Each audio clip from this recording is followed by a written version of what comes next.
Yo, what's up mga kapampam? Good morning, good afternoon, good evening sa inyong lahat kung saan man kayong panig ng Pilipinas, mundo, planeta. Ayan, shoutout sa inyong lahat mga alien. Baka may nanonood sa akin.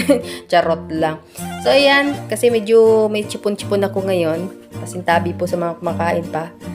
Ayan, nagpapainit ako para lumabas yung pawis, yung nasa ilong-ilong kong bumabara. So, ayan, exercise ng konti. Akala mo naman talaga tunay nag-exercise, pero hindi totoo. Minsan lang yan pag ganyan. Charot lang. So, ayan, dahil meron ako ditong lumang pandesal, di na sobrang luma na isang taon na nakaimbak dyan sa saan mong imbakan nakuha. Isang araw lang nung nandito si ate. Ayan, initin lang natin para medyo lumambot ulit ang puso. Charot. Ayan, kasama na tong pinagkainan ng aking pamangkin. Yan, kinutib-kutib niya. Sama na natin yan. Kakainin ko para ano yun, close kami. So, ganun daw yun kasabihan. Alam nyo ba yun? Kasi, kwento-kwento, hindi ko alam kung totoo.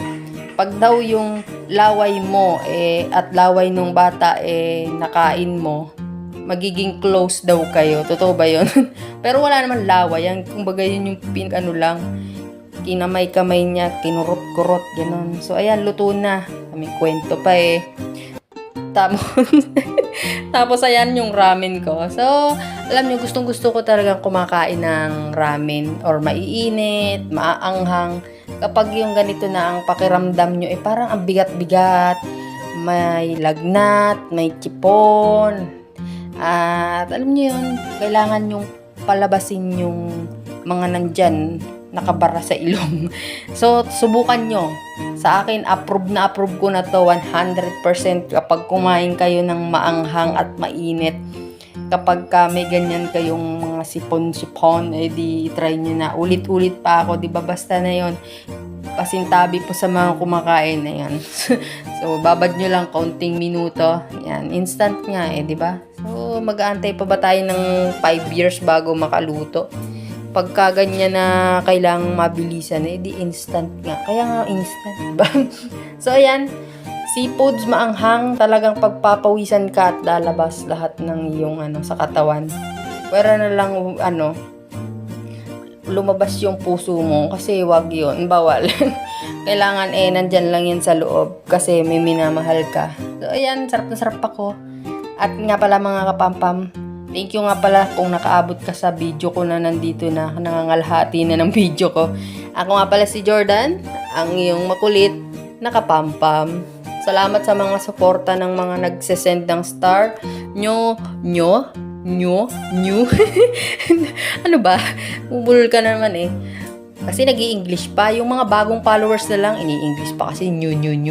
Yan, yung mga bagong followers ko dyan. Thank you sa inyong pag-follow at sana suportahan nyo lang ang aking mga video at sa mga ads ko dyan na lumalabas yan. Salamat sa mga nanonood. Hindi nag-i-skip. Yan. At ako nga pala si Jordan, tamang kain-kain, almusal. So, ayan. Talaga namang ini-enjoy ko ang aking ramen. Yes. Try nyo yan pagka yung mga ganyan ang pakiramdam nyo, di ba? Yung iba, pagka nga masama ang pakiramdam, lugaw, or kung ano pang mainit, di ba? Pwede rin yung, alam nyo na yung pampainit na iba.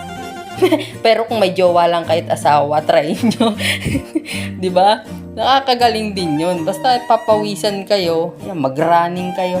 Kasi mas maganda kapag may sakit kayo, or hindi naman yung totaling sakit na sobrang lala. Yung mga ganun lang, mga medyo hindi maganda i-walking nyo, i-galaw-galaw nyo yung katawan nyo para papawisan kayo. So, nag-advise si Doc Kwak Jordan. May pagka-doktor din ako Doktor Kwak nga lang. Kasi alam nyo yun, kwak ako Sa mga di nakakaalam yan, anak ako ng pato. Yung bansag lang Shoutout sa mga sa mga nagbansag sa amin ng ganyan. Pagka nalo umuwi ng probinsya, wow, ayun yung kwak. So ayun lang, daming dada, di ba? Ayan, na rin kayo, magsikain na din kayo ng ramen. Thank you for watching.